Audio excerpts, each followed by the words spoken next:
नमस्कार मित्रांनो, लग्नानंतर होईलच प्रेम या मालिकेच्या पुढच्या भागामध्ये आता विक्रम हा जीवाला समजावतो. हे बघ, हा चेक आहे तर तो नंदिनीच्या हक्काचा आहे, कारण नंदिनीच तुला आता ह्या सगळ्यासाठी तयार केलं आणि ह्या खऱ्या यशाची वाटेकरी मात्र नंदिनी आहे.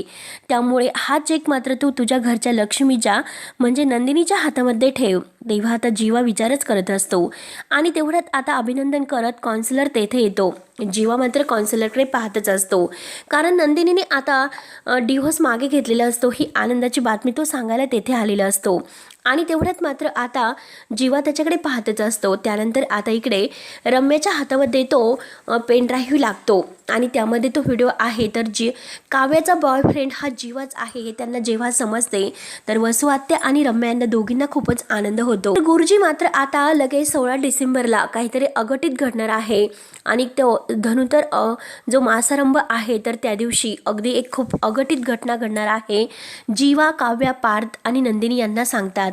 हे ऐकून मात्र त्यांना खूप मोठा धक्का बसतो. तर वसू आत्या म्हणते की हो, 16 डिसेंबरलाच आता हा बॉम्ब फोडायचा आहे. आता लग्नानंतर प्रेम नाही तर विध्वंस होणार. हे ऐकून रम्या तर खूपच खुश होते आणि आता मात्र इकडे नंदिनी आणि जीवा लगेच आता एकत्र येणार असतात आणि त्याच वेळेस आता हा बॉम्ब फुटून मात्र काय धमाका होतो हे पाहण्यासाठी आपल्या चॅनलला नक्की सबस्क्राईब करत राहा. धन्यवाद.